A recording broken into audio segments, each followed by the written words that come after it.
Welcome back to CT Sports Now, and from the Media Alumni Breakfast here at the Walter Camp Weekend, I have the privilege and pleasure to talk with NFL Hall of Fame player, coach Mike Ditka. Mr. Ditka, thank you so much for taking a few minutes. I appreciate it. Welcome back to New Haven.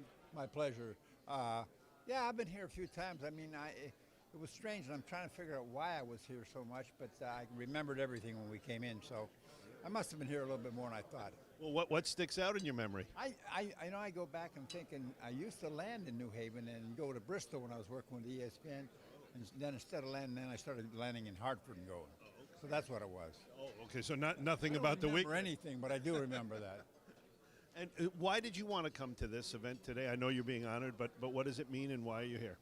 Well, I think it's terrific. You know, I don't live in the past. You know, football has been wonderful to me.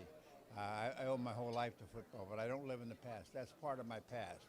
It provided a terrific opportunity for me. And what you do with that opportunity, that's totally up to you. And if I could express one thing to young athletes, you know, you're going to have a chance to do something. If you have talent, you're going to have a chance to be successful. And how do you handle that? And what do you do with it? I think that's the most important thing. So the reason I came is because, first of all, they said they wanted to honor me, which they don't have to honor me. But it's nice to come back every once in a while and see some of the old guys. I don't get around much. I'm in Naples, Florida most of the time now. I don't get around. And throughout this weekend, you'll talk with people and try to spread a message of positive. Well, listen. Where would this country be without sports? And where would the country be without football? College football, high school football, grade school football. I mean, pro football. I mean, it's one of the fabrics of our society, whether people like it or not. It's there.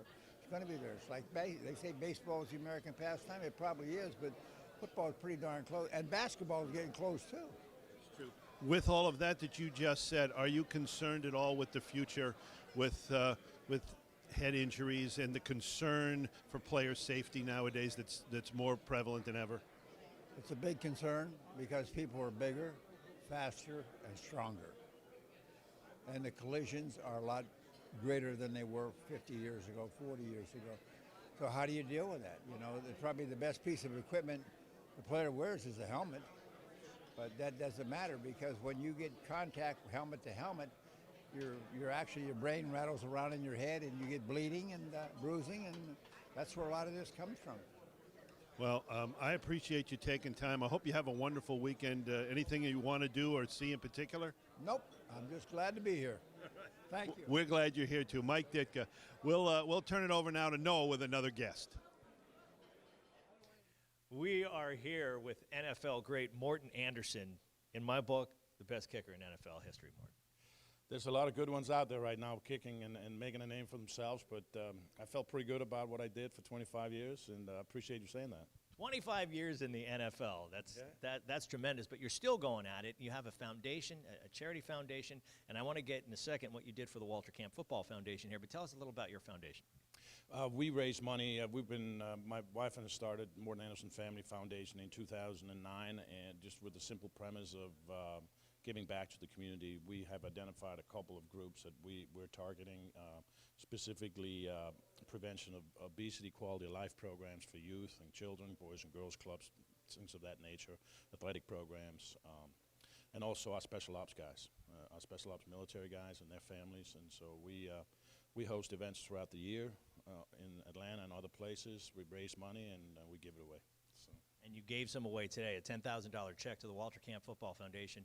Why is that, and what is it about the Walter Camp Football Foundation that piques your interest? You know, I've been coming up here for 35 years, off and on, and I see firsthand what the organization does in the community, for the youth, for the children, at the hospitals, in the schools. And so, to me, this aligns very well with our mission statement. And this was simply a recognition from us that we appreciate what Walter Camp Football Foundation has done over the years, continue to do in this community, not just this weekend, but year-round. And we're in a position now where we can start spreading the love a little bit. And, again, it aligns with our mission, so that's why I did it. Well, I know your base is out of Atlanta, but you always have a home here in New Haven, and with the Walter Camp Football Foundation, you've been so good to the organization. I know how much the organization appreciates everything you've done. Thank you much. Appreciate it. Morten Anderson, New Orleans Saints, Atlanta Falcons, like I say in my book, best kicker in the NFL history. Thank you very much. Thanks, Martin. Thank you. All right, that's going to do it for this edition of CT Sports Now. For Noah Finz and our entire great crew here at Sacred Heart, I'm Marc Robbins.